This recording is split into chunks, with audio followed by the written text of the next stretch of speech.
guys, I have just had the most beautiful conversation with Dr. Mona Delahooke.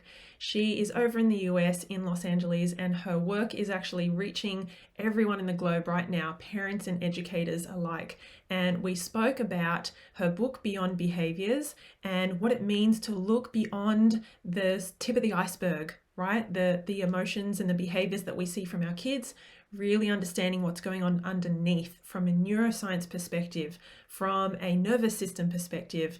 She shared so much insightful information. I cannot wait for you guys to watch the interview along with us. It was about half an hour, and she dropped some pretty huge truth bombs. She is so compassionate in the way that she speaks, and I just am really looking forward to further sharing her message with you guys. So have a watch, put a comment below and let us know what you took away from this conversation.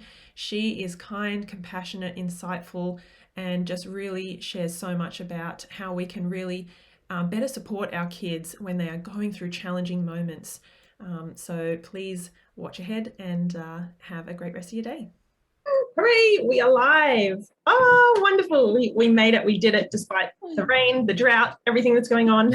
Yes, the opposites, the rain and the drought over here. So we made it. We made it. Phew. So I'm very, now my nervous system is calming down because I was flustered. In the green.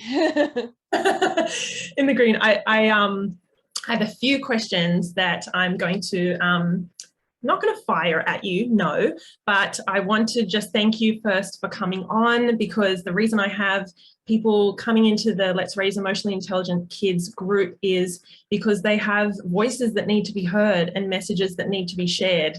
And your voice and your message, and especially the way, when I was thinking about it last night, Mona, the way that you deliver your message is so heartfelt and so compassionate and understanding. It's so far from judgmental or anything like that. So it makes, you know, me for one as a parent, but as a therapist or a coach too, it really hits home for me. So thank you. Oh, thank you so much. That means a lot, because we need as much compassion as we can get for ourselves, for each other, for our children. So I'm just so excited to be here with you all. Yeah, thank you so much. I know you've got a super busy schedule. I want to ask you about your book coming out in, I think it's in a week, a little over a week here in Australia. So I'll ask you about that at the end. Okay. But yeah, I want to sort of give everyone a little bit of your background so that they, if they haven't already heard and seen your work, then they have a bit of a sense of what you're about and what we'll chat about today. So Dr. Mona Delahooke is a child psychologist and best-selling author. One of my, I should ask you, is it bad that I highlight some passages? Because I love. No, I highlight, here's my new one. I highlight my own book. It's all pinked out. I read with my eyes. I mean, I read with my hands. I write, yes. So highlight away, write in the margins. I do that too. I should know. I do too. Even on my own books. That was a really good question. Yeah, good question. Love that. Yeah, so best-selling author, and she aims to reduce that suffering and increase joy and resilience for children and families. And like we were just saying, don't we all need that, especially now? So Mona has a truly paradigm-shifting model that offers us parents, I think, a new way of understanding our kids' emotional and behavioural challenges, which can sometimes happen a lot and can be really stressful for all of us, me included. I'm going to put my hand up and say, you know, parenting is not always a walk in the park. And her work, I love that your work incorporates the latest neuroscience, the latest resilience research to support these connected relationships, because I come from that background of health. Like I was a speech pathologist for 10 years, and I think I got it drummed into me in university that, you know, where's the evidence-based practice? We want to know what works and not just try something that we think might be helpful. So I love that, like, especially your book, and I know the next one will have, I've already got my pre-ordered it. I know that it has that base foundation of the neuroscience behind children's development, emotion, behavior, and all that I also need to wrap my head around. Absolutely.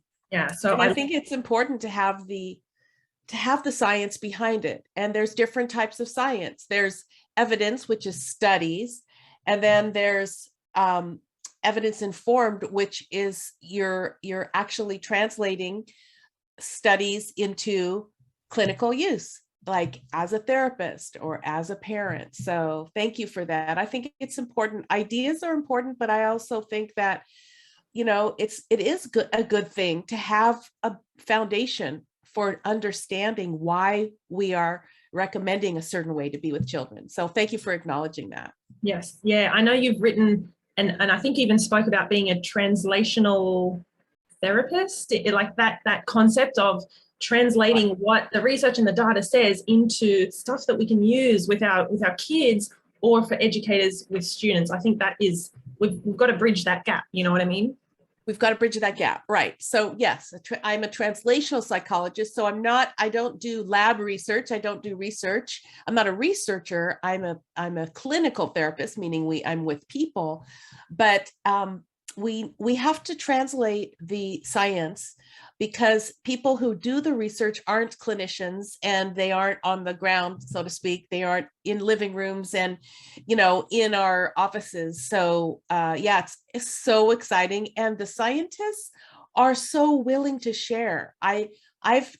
Dr. Porges, who's one of the scientists that I just so respect, and yeah, and have in my on both of the books, he's now a friend because he loves having his research translated. So it's been a joy.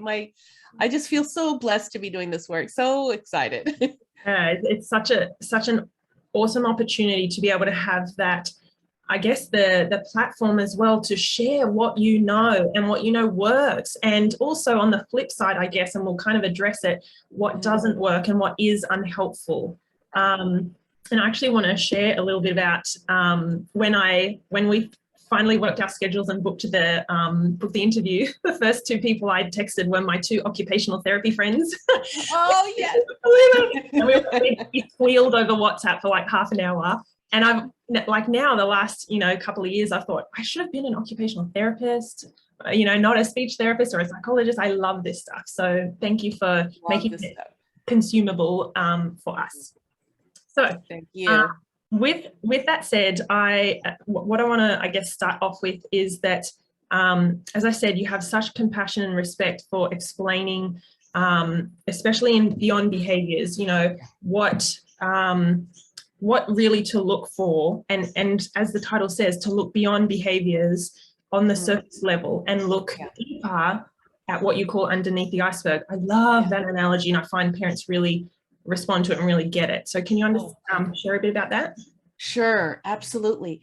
Well, it seems that, and what I observed when I was working every day for decades with families before I started to really think about the difference between, what we know now and what we knew when all these paradigms were created, when our education system, for example, that is heavily in the US, in Australia and Canada and Western Europe, really is based on a behavioral model. And I think our culture is too. And that's understandable.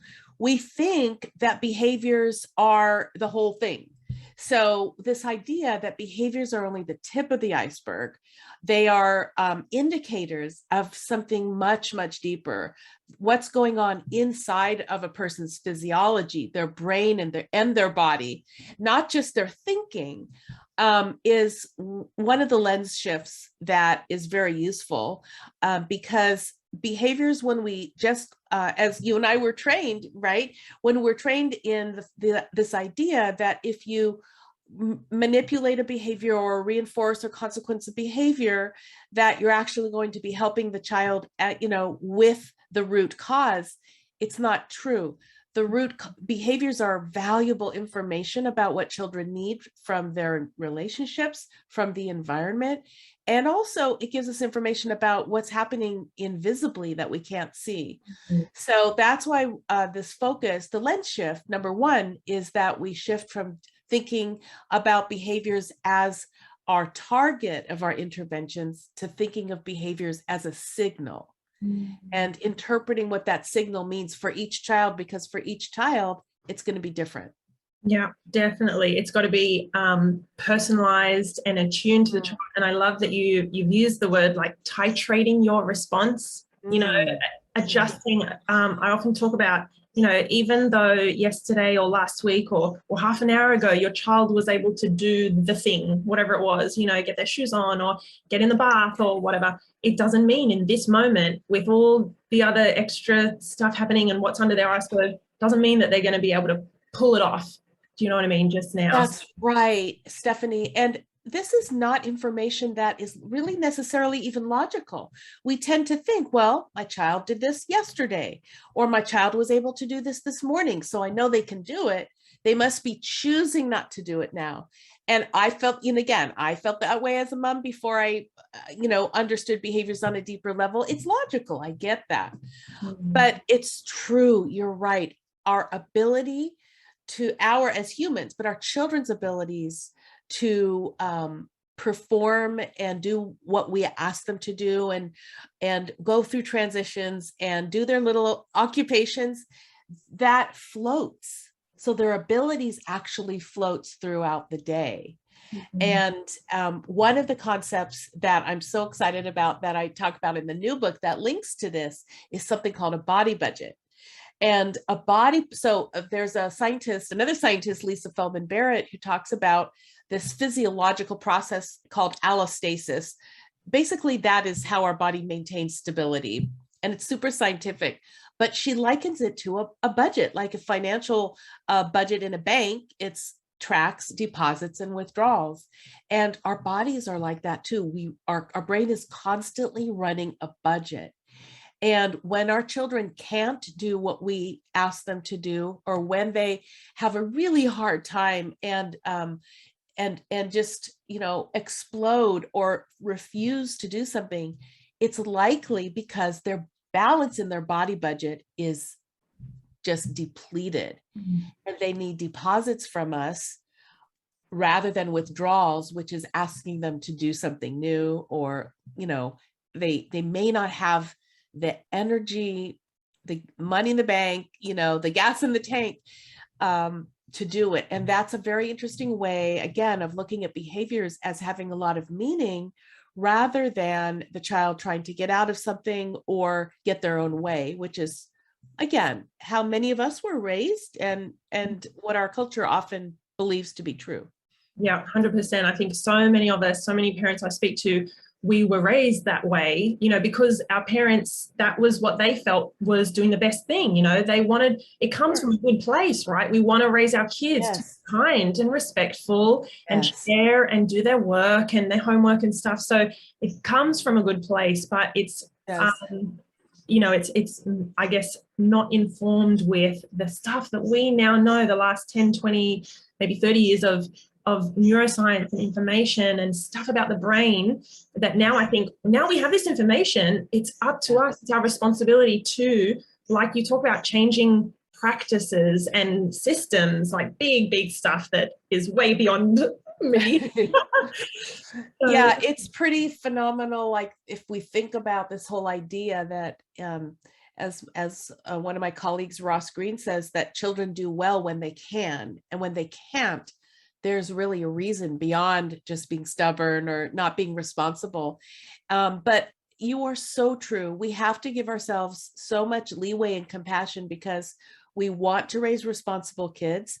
And this new way of thinking, it could feel like it's permissive or that we don't have good boundaries, but it really doesn't mean that. It just means that we are reframing how we view the behaviors, and we can still have our family values and raise our kids to be, good citizens and all that. We can do it both. Yeah, I love that. So I want to ask you, I think this flows nicely into the way that you explain the 3 different pathways in our body, in the nervous system, right? And I want to actually share a tiny little snippet of what that meant to me, because I, as a teenager and in my 20s in my career as a speech pathologist, I suffered from anxiety. And what happened when I got overwhelmed, anxious and nervous, this would happen in school and then in job interviews and in my clinical placements and stuff.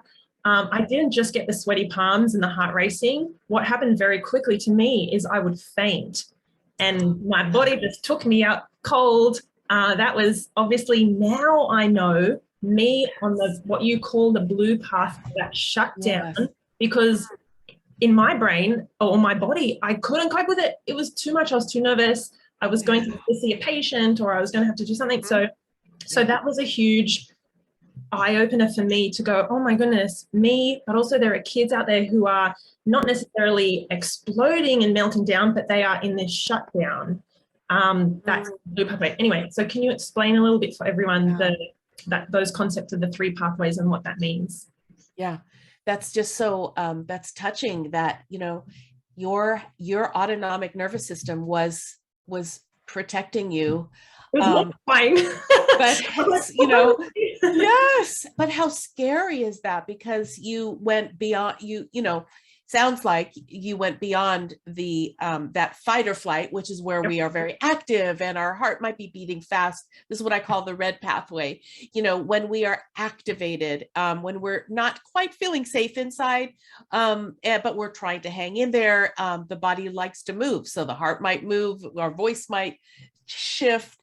We may fidget, we may get, like you said, sweaty palms, and it's this physiological arousal, which is one of the pathways that's described for our autonomic nervous system, which is our automatic nervous system, meaning we don't choose it.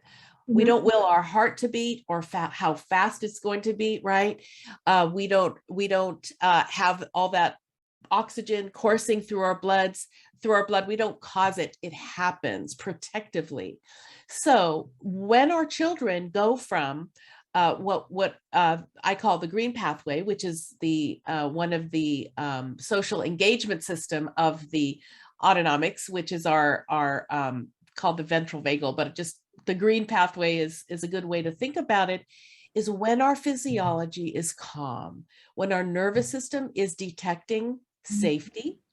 And we can be activated, you can be playing and you can be active, but the basic sense is this, you know, neuroception, that safety sensor that I talk about of safety inside the body.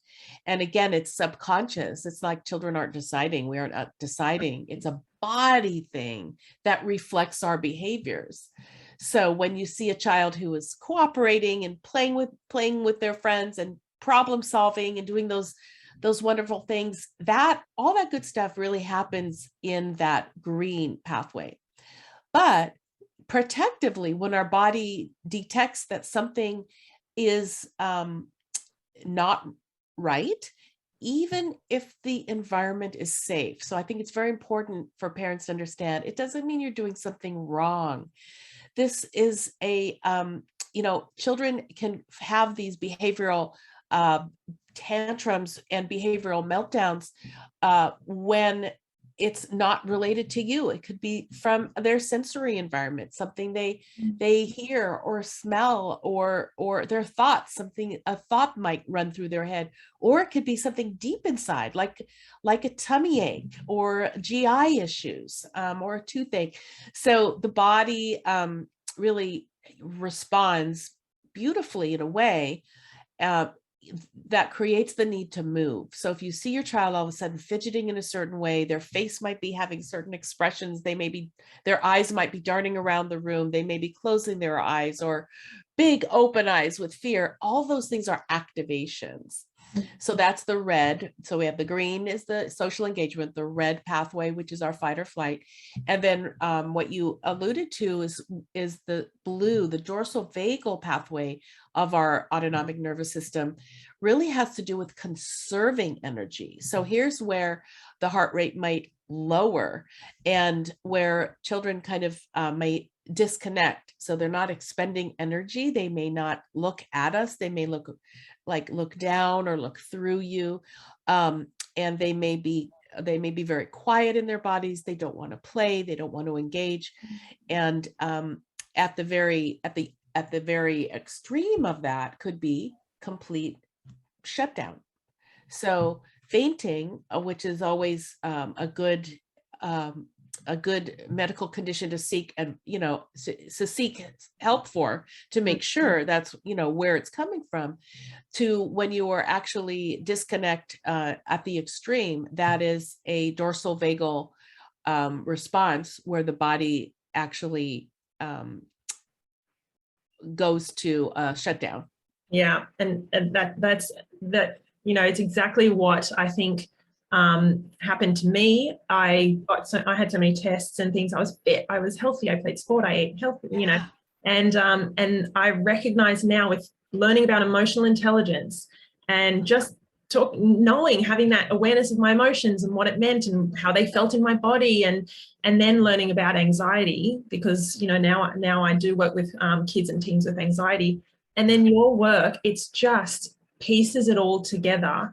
And now I think, oh my goodness, we need parents to be talking to their kids about how things feel in their body, and giving them that sense of relational safety and being okay with their child's emotions, not trying to sweep them under the rug or squash them or suppress them or threaten them or punish them and things like that we spoke about. So I think a good sort of follow-up question is it the goal to have your child on the green pathway all the time, or actually is it not? Is it something else? Oh, I'm so glad you mentioned that, because I was just going to say, we have to understand that all three of the pathways are adaptive in our nervous system. So nobody can stay in the green all the time, and nor would we want to, because we're not robots, right? We have a real world, and especially, well, this last few years has shown us how much resilience is needed, which is flexibility, right? Flexibility through change, because we can't predict and control everything. So luckily we're provided with these different pathways. So, we should expect, especially, of course, our toddlers and our infants who need us to co-regulate with them, they are going to be in the red more often, because they don't have the ability to go to the fridge and grab a juice box or something, right? They need us. So those pathways are developmentally expected. And as children age, and for ourselves as well, there will be times when you feel down in the dumps. There are times when you might feel like very blue, very like no energy, or you're kind of in a hole.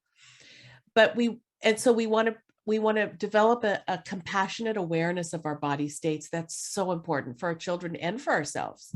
And as well as realizing when your body's accelerating and you're managing a challenge, the key is that we don't stay in these states, the non-green states, for the majority of the time. So we want to make sure that the majority of the time we are returning to baseline, which is the green, the ventral vagal pathway. Yeah. And you don't want your child, for example, to be in the red pathway, this constant motion, movement, agitation, distress for 80% of the day.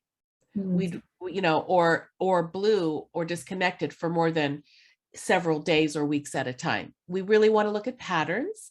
And again, I really don't want parents to fear these different pathways that humans have, but just develop kind of a curiosity about them, and then seek help if you find that your child is really not able to calm and settle their bodies for the majority of time over weeks and days.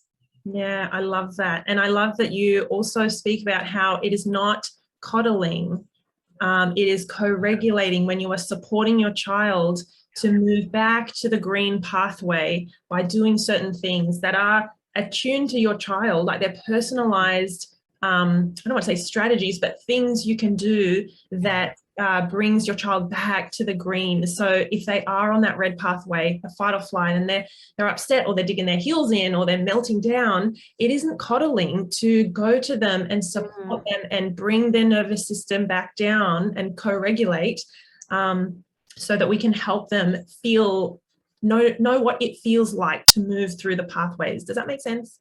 It so makes sense. And I was talking to a mom this morning actually about this concern, because, you know, the child was not turning in homework, and they were, you know, just doing things that were so distressing, that were against what she believed she raised her son to do. And so it's when we understand that everything isn't motivated by this desire to get away with something, or be a slouch, or just not be responsible, that it gives us freedom to realize that in those situations, you of course can have your family rules, and you can be that strong parent with which children need, and have expectations, absolutely.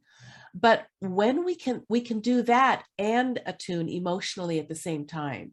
So instead of like, you've lost all your privileges because you didn't do what you were supposed to do, and now you can't have any fun with me, it could be more of, I'm so sad that, no, let me take that back. I wouldn't say that I'm so sad. I would say, I can see how hard this is for you. And I want you to know that I care about that.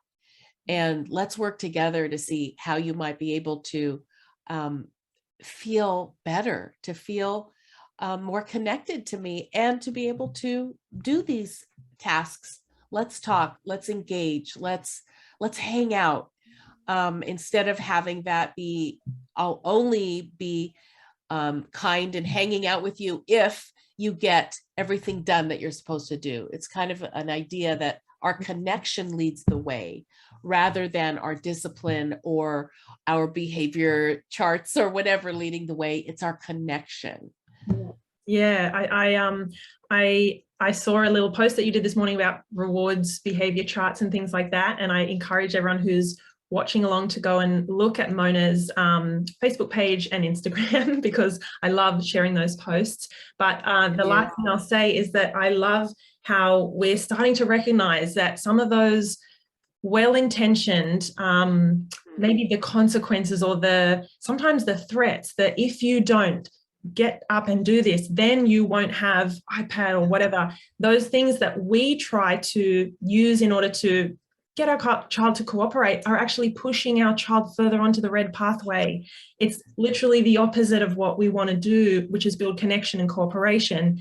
And I think you mentioned Dr. Ross Green before, who I also love, and so do my OT friends, of course. And I always say, you know, we've got to look at what is getting in the child's way from doing the thing, from using the kind words, or sharing their toys, or doing the homework. If your child isn't doing well, like you said, something's getting in the way, something's the matter. And we've got to look at what that is. And that's kind of stuff under the iceberg too, the problems, the unsolved problems, rather than just hitting that tip of the iceberg. Yes, yes. It's beautifully said. That's exactly it. And we assume that the child wants to please us. We assume that we are social creatures and that they want to do well, but there are things that are getting in the way. It could be it could be the body, it could be the stress response, it could be a developmental issue. The child's social and emotional development may still be in progress, right? And that's kind of an invisible metric as well, because many children, even though they can walk and talk and reason with us, really have delays in their social and emotional development, which means that their executive function is still developing. Their ability to make good choices and problem problem solve is still developing. And so those kinds of things are what we look at under the waterline of the iceberg to say, oh, okay, let's support those pieces that the child needs in order to meet those goals, because the child will feel better too once they're properly supported. Yeah, I love that. So many nuggets in here. I hope everyone is really taking a lot from this conversation. I know I am, and I'm always adding to my, my knowledge and my toolkit, so to speak. So I want to just convey my gratitude for you coming on and sharing with us. And I want to ask you but how can people get a copy of your new book that's coming out in just a few days, Brain Body Parenting? Oh, thank you for mentioning it. I'm so excited. Yeah, it's coming out. My next book is coming out. It's expanding beyond behaviors to all things parenting. So here it is. A picture of it here, Brain Body Parenting. It's coming out. It's available on all the Amazons, as far as I know. The shipping times will depend on when it gets there, but Amazon in Australia, but also independent booksellers. We love independent booksellers. So it's available at many, many different places. You can check out my website at monadelahooke.com and look up the book, name of the book and the author, and then you can find it at most booksellers. I know here in the US, a lot of ones like even Target and Walmart, but it's, I think, pretty widely available. So. Yeah, I think I've got, for the people in Australia, I got mine on, it was either Book Depository or Booktopia. I think. Right. So I was like, which one can get it to me sooner? Yes. I think Book Depository also has a discount, or at least they do here. But I know it's just fly them over. I wish I could bring them to you myself. Yeah, well, we would gladly have you over here if you're ever doing a tour or speaking. I'm sure all of us are watching your pages to hopefully, when everything settles down, then we can see more of you. So thank you so much for coming along today and giving us your time. Oh, Stephanie, thank you for having me. It's been a joy, and I wish everybody well. Be gentle on yourself, have a lot of compassion for yourself and your child, and take good care. Yeah, thank you guys, and thank you, Mona. Thank you. Thank you.